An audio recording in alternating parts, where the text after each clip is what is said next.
আসসালামু আলাইকুম গাইস, সবাই কেমন আছেন? আজকের ব্লগটা সকাল থেকে শুরু করতেছি। এই শীতের সকালে লাল শাক ভাজি আর রুটি খাইতে কি পরিমাণ যে টেস্টি লাগে, আর সাথে ছিল একটু চা আর হাফ বয়েল ডিম। যদিও ডিমটা আমি খাই না, আমেনাকেই খাওয়াই।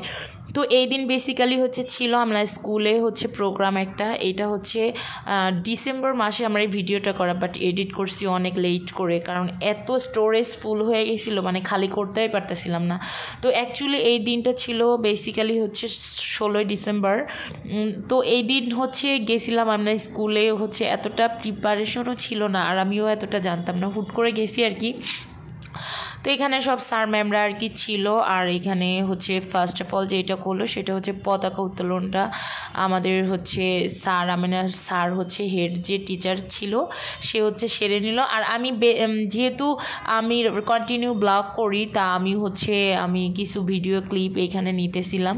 তো এখানে প্রিন্সিপাল আর ভাইস প্রিন্সিপাল দুইজনে মিলে পতাকা উত্তোলন পর্বটা সারলো, আর এখানে ম্যামরা ছিল সবাই বসে। তো আমি এখানে ছোটোখাটো কিছু ক্লিপ অ্যাড করছিলাম, আর এখানে বাচ্চারা খেলাধুলা করতেছিল, আমেনাও খেলাধুলা করতেছিল, সেটাও আমি কিছু ক্লিপ নিয়েছিলাম। তারপরে স্কুলে মোটামুটি অনুষ্ঠান ছিল, খাওয়া দাওয়ার অনুষ্ঠান দুপুরবেলা, কিন্তু আমরা এখানে ছিলাম না, কারণ আমার গাইস আমি এত অল্প বয়সে রোগ বাধায় নিছি বড় একটা।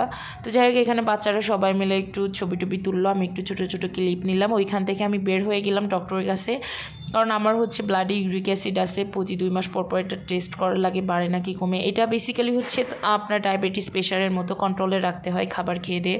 তো এখানে ব্লাড ট্লাড দিয়ে বের হয়ে আমেনা এইখানে একটা বোটানিক্যাল গার্ডেন দেখছে, তো এখানে ঢুকে পড়ছে। তারপরে এখানে ওর কিছু ছবি আর ছোট ছোট কিছু ক্লিপ আমি নিয়েছিলাম রিলস অ্যাড করার জন্য। তো এই তো তারপরে আমার মেয়ে যে এত পরিমাণ সিঙ্গারা আর সামোসার পুরি পাগল, কি বলবো, মানে প্রতিদিনই মনে হয় ওকে দিলে ভালো হয়। তো এখানে কিছু পুরি নিয়ে আসছিলাম ওর জন্য, আর এই যে ওর জন্য কিছু প্যাম্পাস নিয়ে আসছিলাম। আর আমার বাসায় অনেকগুলো বেগুন ছিল, তো আমার এখন জাতীয় খাবারই হয়ে গেছে বেগুন। বিয়ের আগে বেগুন খাইতাম না, আমার মেয়ে আমি প্রচুর পরিমাণ বেগুন খাই।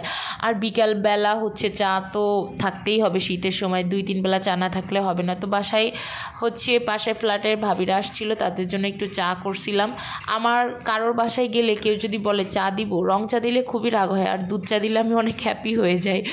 তো যাই হোক, আর এইখানে আমেনা তো রাতের বেলা দুধ খাই, দুধটা বাড়ি থেকে পাঠাইছিল, অনেক টেস্টি ছিল। পরের দিন আমরা গিয়েছিলাম আমাদের রিপোর্টটা আনার জন্য। তো চারিপাশে খুব সাজাইছিল 16 ডিসেম্বরের জন্য। আর আমার মেয়ে কোথাও কোনো জায়গায় সাজাইলে দেখলেই বলে এটা বিয়েবাড়ি, না হলে মেরি ক্রিসমাস। তো যাই হোক, এই ছিল আমার আজকের ভিডিও। অবশ্যই কেমন লাগলো ভিডিওটা জানাবেন, আর ভালো লাগলে অবশ্যই একটা লাইক কমেন্ট শেয়ার করতে ভুলবেন না।